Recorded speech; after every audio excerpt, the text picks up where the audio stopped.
The balance patch is upcoming. The points update is nearing. The rules will be changed and likely much more.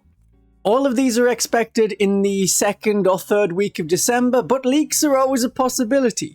In September 2025, it was meant to come out on Wednesday the 17th, but was leaked on the 12th, a Friday.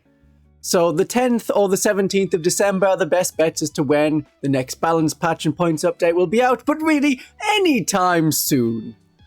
The purpose of this video is so you know what to expect, to be prepared, to think about the possible changes that are coming. Don't impulse buy things through my affiliates where you get discounts compared to going through Games Workshop. There may be many units you want to hold off on just in case their points go up so much that you think, that's a bit unusable. But we should have new detachments.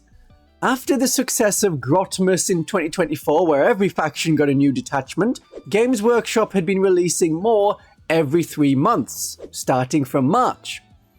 So 3 each time for every 3 months, but none appeared in September. 6 will probably be coming out around the balance patch day. 3 for this time, 3 were promised from September. Or at least more. In quotation marks, more were promised. I am hoping, sort of expecting, a Battle Sisters detachment. We only have 5 detachments. Space Marines have like 22, and we'll probably get more in the 500 Worlds campaign.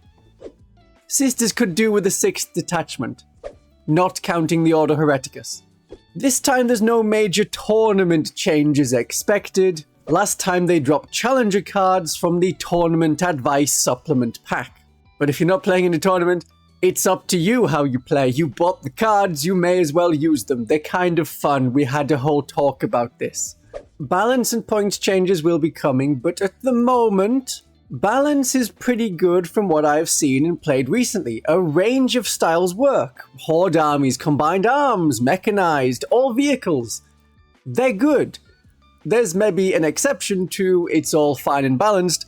Ultramarines are one of the biggest problems with their over-optimized lists.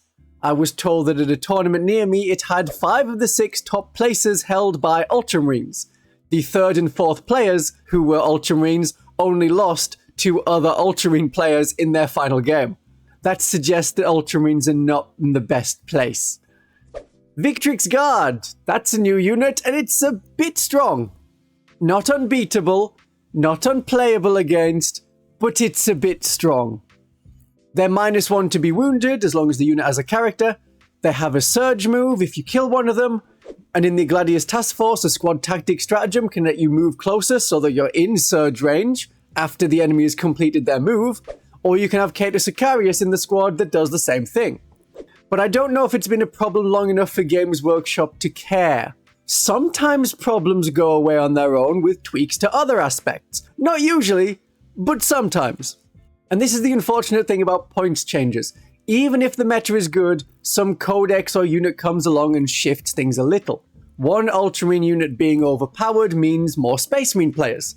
As Space Marines are a very common second army that people also own, a lot of Space Marine players can come out, and that shifts the meta. Then you need to have enough damage to weapons with good armor penetration to take on a lot of Space Marines. The Raven Guard using the Shadowmac Talon are also doing really well. Ethan Shan is a very cheap 85 points, rather than like 100 or 120 points. If he's in the Shadowmark Talon detachment, you get the free Into Darkness stratagem to have 1 or 2 of your units leave the board and go back into reserves. It's a hard one to beat. It's on about 60% win rate, but once you take our Paul out of the equation, about 65%. Win rates vary tournament to tournament. Games Workshop might look at that and go, nah, that's fine actually. It is Space Marines after all. And other Space Marine detachments are really not doing so well, struggling to reach that 50% mark. The Adeptus Mechanicus may have been buffed in the last patch, but their win rate is not too high. I have beaten them on the table when I've seen them, and it's good to see them because I've rarely seen them for the past 3 years. I think I've had 3 games against them. That's roughly 1 per year. So let's talk about our lasses, the Adepta Sororitas. In the last balance patch in September 25, Games Workshop said they were generally happy with the performance of Adepta Sororitas. So what happened was, last December, they turbo-nerfed the Battle Sisters. It was brutal. Repeated punches to the stratagems, bam, bam, bam. A vicious slice into our leading detachment, shroom. And 2 nasty side swipes to the army rule of Miracle Dice, plap, plap. One of those was reversed pretty quickly. But Games Workshop has then spent most of the year trying to make the Sisters viable again. Not too good, just viable. Breaking down our rules before building back up. So we were allowed more than 1 Miracle Dice from dead units per phase. We were able to use the Champions of Faith without discarding Miracle Dice to use the Detachment rule. And despite that Detachment rule change to the Bringers of Flame, it continues to work. But with a lower number of players than before, as many fled to the Index Hallowed Martyrs, or eventually to the Champions of Faith. I'm not expecting Games Workshop to fix the problematic parts of the army as long as it's considered functioning. So there'll be no change to make the Dogmata useful. We're not expecting Celestians with guns, even though the models already exist. It's something you can make from the Battle Sister box. That would be an easy and fun Grotmus unit to give rules to. But we've seen some poor displays this year. A story about Captain Titus of the Ultramarines, but it doesn't include Captain Titus. You see, due to Space Marine 2's success, whenever Titus isn't in the room, everyone else should be asking, where's Titus? Will Titus and the Ultramarines save us? I say poor displays plural. I'm recording this on the 3rd of December before the next thing is revealed. But I'm going to arbitrarily decide that it was also bad. In the last patch, Celestine came down 10 points, Astra and Agatha came down 15 points. That was good. It hasn't improved their play rate in competitive tournament type lists, but they're a bit more viable, which I like. If people were not using units and now they're cheaper, and casually more people will play those units, that's great, that's good, I like that. The important thing was the Retributors came down 10 points.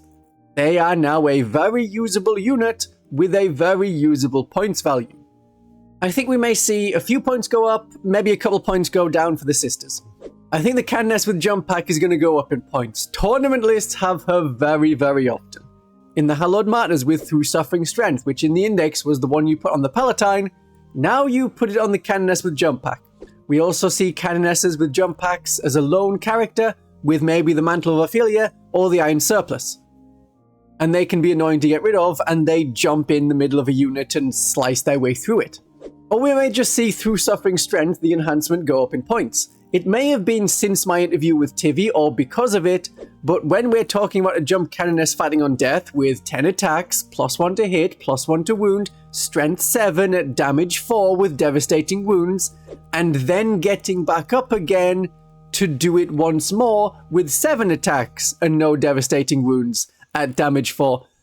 That has come up a lot more in tournament lists. Maybe now I've talked about it and considered it as a tactic, I have noticed it more, and it could have actually been around for more than 2 months. I would hope Games Workshop gets the Imagifier's points correct. They were listed as coming down 10 points, to their current 65 points. When this same mistake had been made to the Repentier in a previous patch, where their points were meant to come down, but the points number hadn't changed, eventually it did change. The Imagifier hasn't changed. On the app and everywhere else, it's still listed as 65 points. -10, no idea what that was from. But the Imagifier could do with coming down 10 points. They're a rarely taken character when there's other similar healing and protection characters available, like the Hospitaller. The points of the Hospitaller could go up to reduce the amount of 10 Sacrosants plus Hospitaller times 3 that we see in a lot of high-ranking Battle Sisters lists. 30 Sacrosants and 3 Hospitallers are coming up a lot, mostly in Champions of Faith lists, which really helps the Sacrosants, but also in Hallowed Martyrs we see at least 20 Sacrosants, each with a Hospitaller.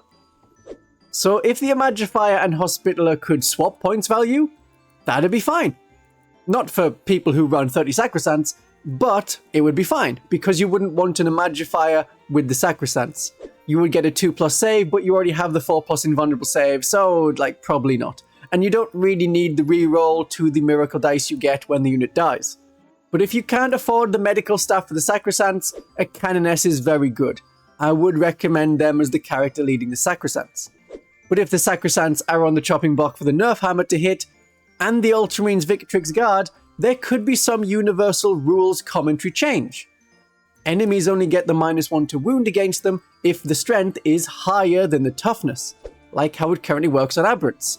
Whereas with the Sacrosancts, the unit is always -1 to be wounded as long as there is a character in the unit. The rules commentary has already done this for Objective Secured, the sticky objective rule. All of them were changed to mean it is sticky until the end of the phase, not until the end of the battle round, which is what it says on each of the abilities. Maybe Castigators will also go up in points. They are everywhere, even in detachments that don't suit them because they have a good main gun, and they're pretty cheap despite it. I know Predators are 140 points, so the Castigator 160 points, but Games Workshop has never been fair with us when compared to Space Marines. So it's maybe not a good idea to compare us to Space Marines. Maybe. I'll do it again at some point. And they better leave Retributors alone. They finally got them to a good and usable spot. I don't know why they kept changing the points and the ability of this one unit time after time, like the balance of the entire faction rests on Retributors being 110 points instead of 105 points. Perhaps someone on the balance team keeps playing against that one unit over and over. The overall win rate of the Adepta Sororitas is average. The Champions of Faith and the Hallowed Martyrs are a bit above 50% win rate, the Bringers of Flame is on 50%, and the Army of Faith is 45%, the Penitent Host is far down at 39%. If Games Workshop could boost up the weaker ones, that'd be great. If there were penalties to the Sacrosanct and the Hospitaller, which appears to be the glue on the average win rate, I would hope that Repentia, especially Repentia, come down in points. Because unless in the Penitent Host, and usually with a Palatine or Jump Pack Canoness using the Catechism of Divine Penitence, so they can have a character join them, Repentia are mostly not seen. Within the Penitent Host, Arcoflagellants are specialists to fight light infantry. Penitent Engines can hurt heavier infantry, along with all of the regular sister support. Repentia can do damage if they have enough models, but that's an expensive squad. Mortifiers are useful in all detachments, and the Arcoflagellants are taken in the Hallowed Martyrs where the full rerolls to hit can do a lot for them, but Repentia are generally left behind. And the Exorcist should come down in points. Some people continue to take them, myself included, but I get the most out of them when I use them in the Penitent Host where I have more Miracle Dice of a 6 because of an enhancement, so I can get max damage on the damage roll, or I use them in the Army of Faith where 2 Acts of Faith can give me guaranteed 2 hits or 2 lots of guaranteed set damage. So some little changes are expected for the Sisters, but we're not expecting to see Celestian Insidiants as they are not due for release until 2026. Then they'll be added to the faction pack and get points in the Munitorum Field Manual points document a few weeks after they're released. For the Genestealer Cult, oh, what will the oppressors do to us this time? In the last balance patch, it was horrible penalties to the Host of Ascension and the Primus. The Primus no longer rerolls all hit rolls for the unit, it's +1 to hit, which I'm okay with, and I've moved the Primus from my Neophytes to my Acolytes. Primed and Readied became 2 command points. That one hurt. That was a very strong stratagem to give you either lethal hits or sustained hits on a 5+, or both. Usually both. Return to the Shadows is arguably worse, or at least a different version. But now the stratagem is easy to explain, as it is like any other down and up stratagem in other factions, rather than you shoot me in the shooting phase and after you've shot me, I will leave the table.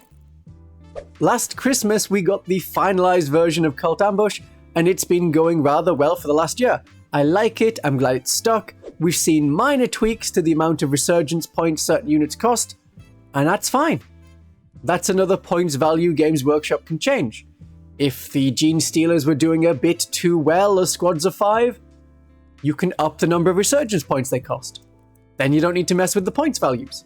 It's another option, another button to press on the uppy-downy where we're getting on the balanced scale.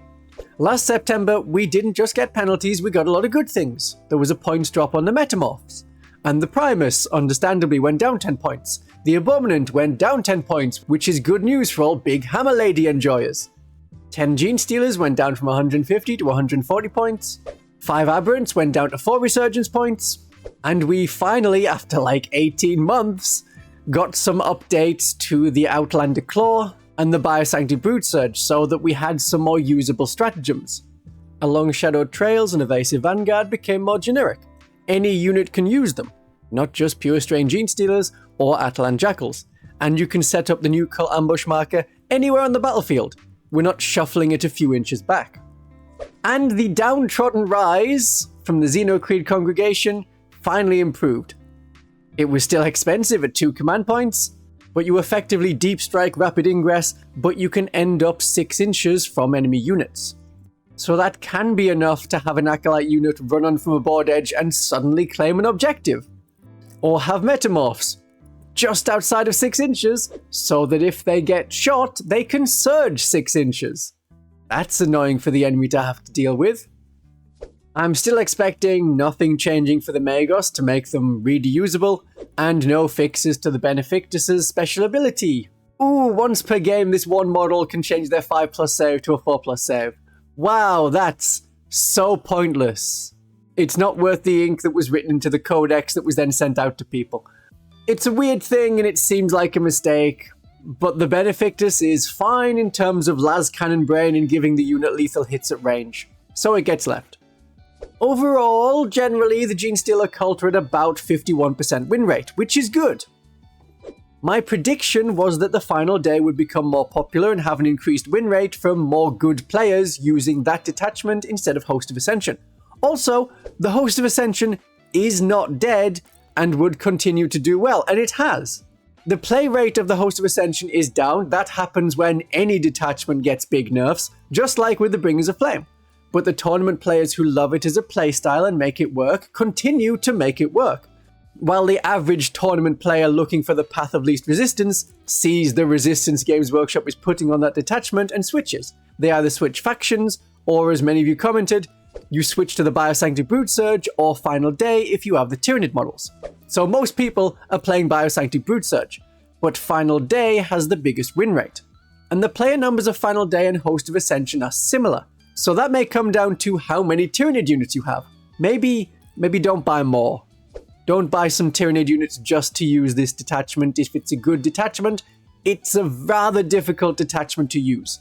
And we don't know how allies will work in 11th edition for the Genestealer Cult, or how modified detachments will be, or if they'll be discarded outright. That's an 11th edition thing. But Final Day is doing well.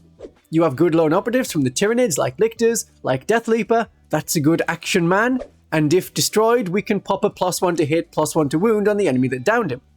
Gargoyles move after shooting to provide the +1 to hit for Genestealer Cult units shooting or fighting enemies within 6 inches of those gargoyles, but the standout unit is the hyper-adapted Raveners.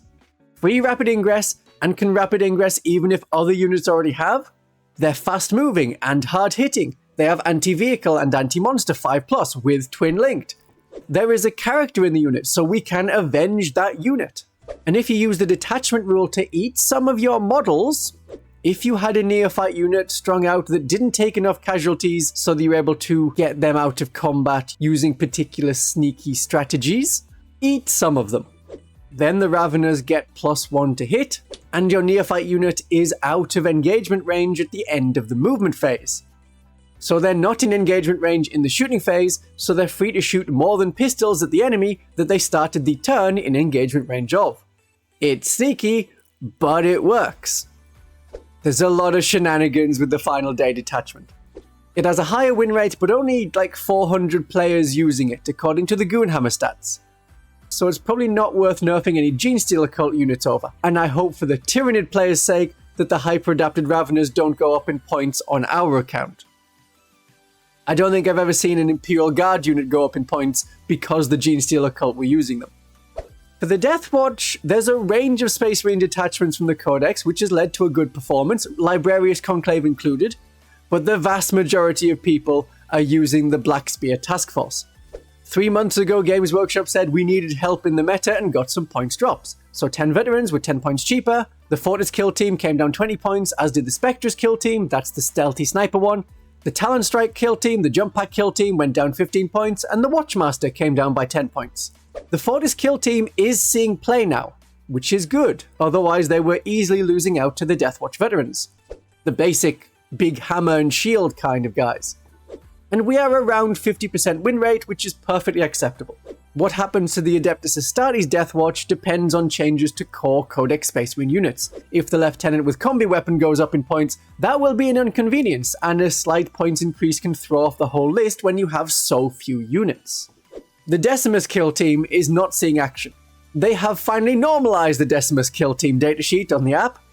The heavy bolter damage and AP is different to the Agent's Aquila kill team and the Deathwatch veteran kill team. But they have at least fixed the app so that the Aquila kill team keywords are no longer on the Decimus kill team. It's not showing up as Imperial Agents as a unit. I think it is a better unit than people give it credit for. The proof is in the playing. But Deathwatch lists look very similar and have been since their updated index in December 2024. A lot of things happened to these factions in December 2024. But every list seems to have 2 squads of 5 Terminators with 3 Cyclone missile launchers per 5, a squad of 10 veterans with a Watchmaster, and a Captain in Gravis armor with an Indomitor kill team. Oh yes, a Judiciar with a smaller squad of veterans and the Beacon Angelus. So if the enemy is setting up a charge against you, you rapid ingress deep strike near to your unit, the enemy can still charge their intended target, but you can now heroically intervene with a fight first unit. It's their gamble if they want to go for it. And usually whichever one they pick, you will end up still in control of the objective, either because they didn't charge you, or because they're dead. That is what we have seen for a year. Then you can add on a combi weapon lieutenant, a very thematic Deathwatch looking model, optional infiltrators to keep enemies from deep striking near your home objective, or a small squad of intercessors to sticky the home objective, maybe a Thunderstrike speeder to help you against enemy monsters and vehicles, or another Indomitor kill team. Even beyond the basic parts that all the lists have, there is not a lot of variation. And within that narrow army list structure, we perform average. So it's not like there's other ways to play the Deathwatch. And I'm not forgetting anything. There's no other army that a lot of my audience plays.